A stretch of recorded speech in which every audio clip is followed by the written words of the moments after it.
हम देखते हैं कि यूसुफ से कितने लोग वाकिफ हैं? सब लोग वाकिफ हैं। यूसुफ के पास एक ख्वाब था। हम सब इस बात से वाकिफ हैं कि यूसुफ के पास एक ख्वाब है, एक टारगेट है जो उसने सेट किया हुआ है। खुदा ने उसे दिखाया है कि उसने आने वाले वक्त में क्या करना है।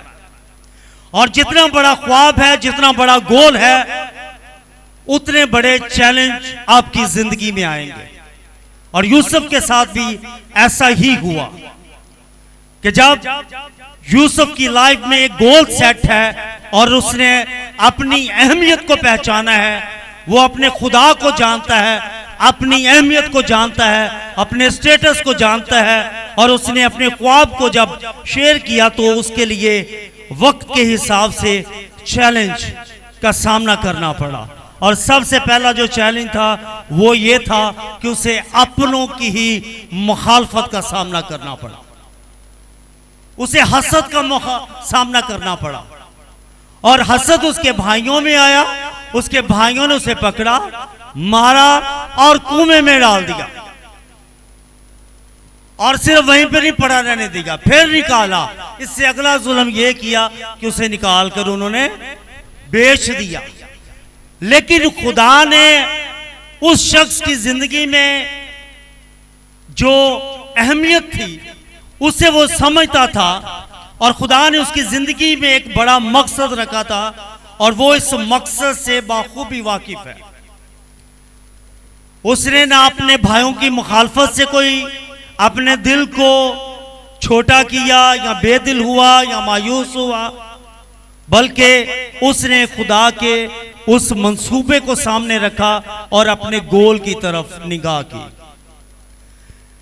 जब जिंदगी में गोल होते हैं तो दुनियादारी के जो मामलात हैं, जो प्रॉब्लम्स हैं, जो मसले मसाइल हैं, वो आप पर गलबा नहीं पाते, बल्कि वो गोल आपको दुरुस्त डायरेक्शन की तरफ लेके जा रहे होते हैं।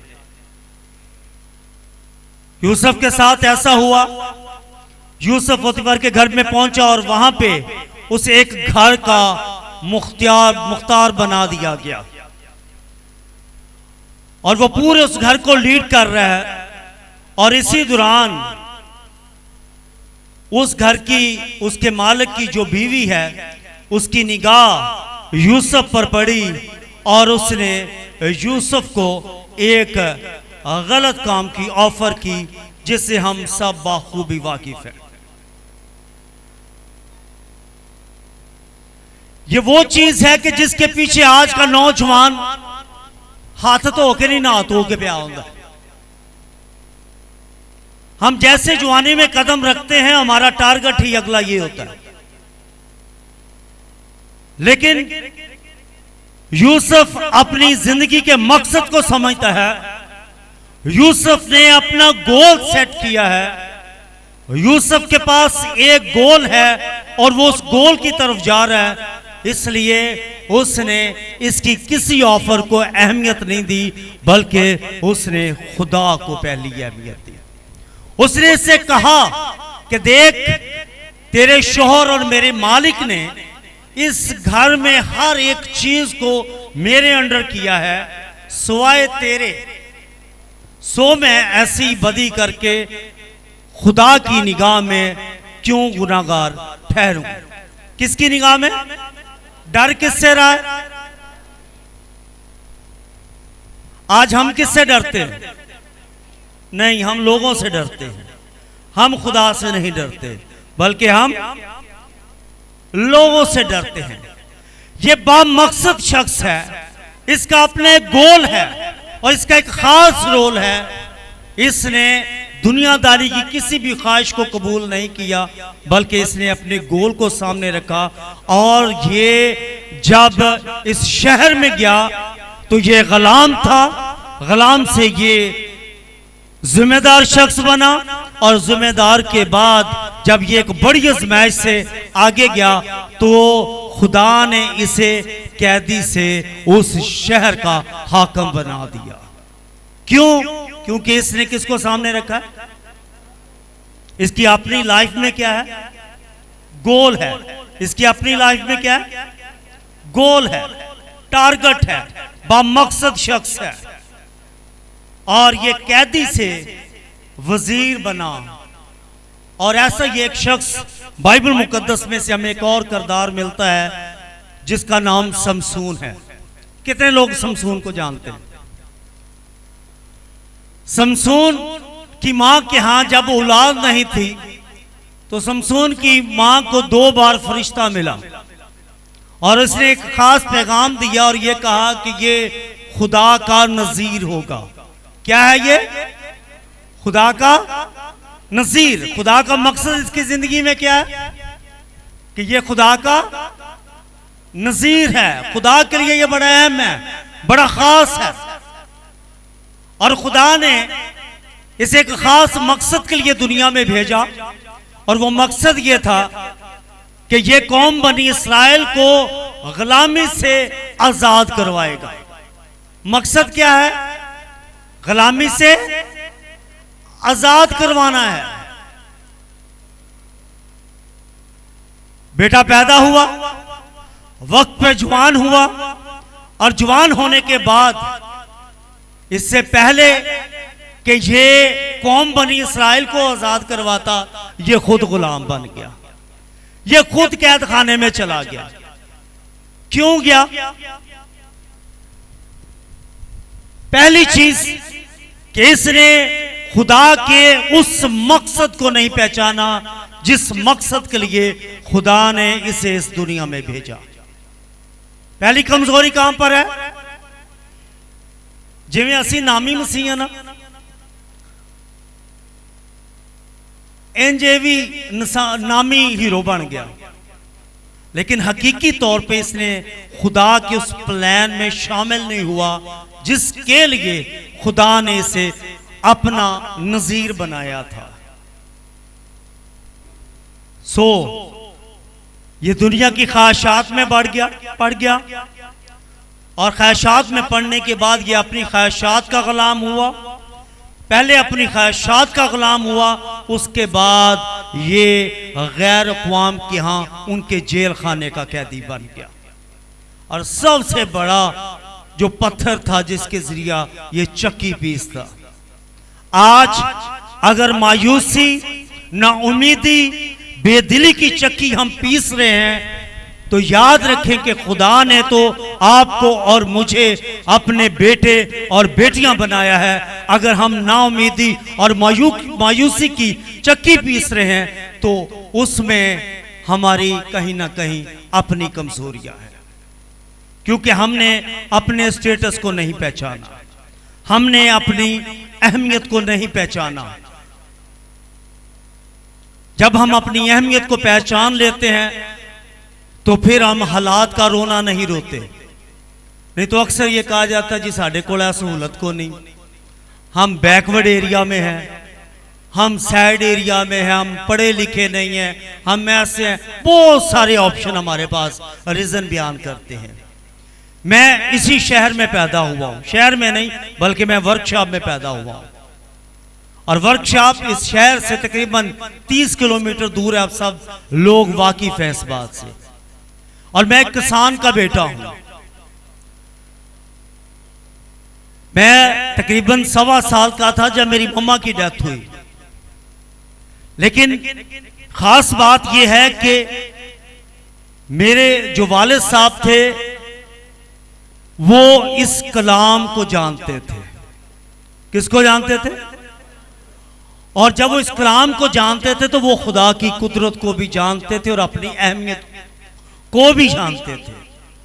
मेरे वालिद साहब ने एक बड़ा फैसला किया और उन्होंने खेती बाड़ी को छोड़ा और एक डेरे से वर्कशॉप के अंदर स्कूल की वजह से एक जगह पे आके जगह ली और वहां पे हम रहना शुरू हो गए।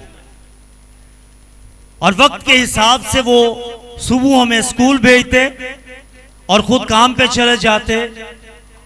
और हम 2 भाई हैं और शाम को आते और दोपहर का खाना वगैरह बना कर जाते। तो हम वहीं पे, एक ही क्रिश्चियन घर था जो हमारा था, तो हम उसी हिसाब से जो दूसरे हमारे दोस्त थे हम उन्हीं के रंग में रंगना शुरू हो गए। हम घर में बैठते उठते चलते फिरते उन्हीं के गुण गाते और उसी तरीके से सारी चीजों को लेके चलते। तो जब मेरे वालिद साहब ने इस बात को देखा कि मेरे बच्चे तो खुदा के कलाम से बहुत दूर जा रहे हैं और ये तो मसीह को नहीं जानते, तो उन्होंने एक बड़ा फैसला किया कि हमें वर्कशॉप से पादरी की गोद में भेजा ताकि वहां पे हम दीनी तालीम को सीख सकें। तो हम 3 साल पादरी की गोद में रह के हमने खुदा के कलाम को सीखा और समझा, और आज उन्हीं के उस मंसूबे के तहत या जो उन्होंने मकसद हमारे अंदर डिलीवर किया या जिस बात को वो समझते थे वो हमें समझाई, तो उसका रिजल्ट ये है कि वक्त के हिसाब से खुदा ने मेरी लाइफ में एक और मेरा रूहानी बाप मुझे दिया, जिसने उन्होंने मेरी परवरिश की, मेरे लिए दुआएं की और जिसने मेरी जिंदगी को पॉलिश किया, तराशा। अभी लास्ट में वो आएंगे, लास्ट सेशन उनका ब्रदर सैमुअल साहब हैं हमारे साथ हैं, जिनके साथ आज मैं यहां पर बैठा हूं। बताने का सिर्फ मकसद यह है कि आपकी जिंदगी में भी खुदा ने मकसद रखा है, गोल रखा है, और कोई ना कोई एक शख्स ऐसा है जो आपकी जिंदगी में बड़ा अहम है, जो आपकी जिंदगी में खुदा ने रखा है कि वो आपकी जिंदगी पर काम करे और आपको निखारे और आप भी मायूसी और कमजोरी की दलदल से निकलकर एक अच्छे मुकाम पर खड़े हों, जहां पे खड़े हो कि आप खुदा के नाम को जलाल देने वाले बने। सो आज अगर हम यहां पे खड़े हैं तो ये खुदा का फजल है, और खास वो बात है कि जिसमें हमने खुदा के कलाम को समझा और जाना। याद रखें कि खुदा यशवा पहला बाप 9 आयत में हम सब के लिए एक बड़े खूबसूरत अल्फाज और हौसले वाले अल्फाज हमें अता करता है, जिसमें लिखा है सो मजबूत हो जाओ। क्या कर? हौसला रख, खौफ न खा और बेदिल ना हो, क्योंकि खुदावन तेरा खुदा जहां जहां तू जाएगा तेरे साथ रहेगा। क्या करना है? हमें क्या करने की जरूरत है? पहली चीज मजबूत होना है। क्या होना है? किस में मजबूत होना है? खुदा के कलाम में। और फिर हौसला रखना है और खौफ नहीं खाना। खौफ किससे नहीं खाना? दाऊद को कितने लोग जानते हैं? जल्दी से जी, सब जानते हैं। हम ये देख सकते हैं, दाऊद छोटा बच्चा है और जाति जूलियत, लेकिन पीछे कौम बनी इसराइल भी देख सकते हैं कि ये कौम बनी इसराइल किसको देखती है?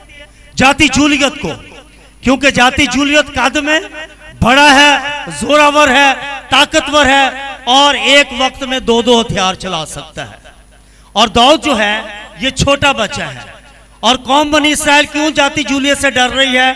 क्योंकि कौम बनी इसराइल जाति जूलियत के कद को देखती है, ताकत को देखती है, लेकिन दाऊद ना जाति जूलियत के कद को देख रहा है, ना उसकी जोर को देखता है, ना उसकी ताकत से खौफ ज्यादा है, क्योंकि दाऊद अपने खुदा की कुदरत को देख रहा है। आप जब आपके सामने दुनिया के मसाइल, दुनिया के हुकूमतें, रियासत जो भी आप समझते कि आपके खिलाफ है, हुकूमत आपके खिलाफ नहीं है, लेकिन जो भी चीजें आप समझते हैं कि आपके खिलाफ है, आपकी तरक्की के खिलाफ है, याद रखें कि आप उनको जाति जूलियत की जगह पे रखें और अपने आप को दाऊद की जगह पे रखें, और इस बात को याद रखें कि आप खुदा की कुदरत को देखें, उससे खौफ ना खाएं, तो खुदा आपके साथ है। और जैसा उस वक्त दाऊद ने जाति जूलियत पर फतह पाई, आप अपने हालात, वाकयात और तमाम मायूसियों, बेदिलियों पर फतह पा सकते हैं। फक्त अपने गोल को सेट करें और खुदा की कुदरत को उसमें शामिल करें। खुदावंद हम सबको ऐसा करने की तौफीक अता करे।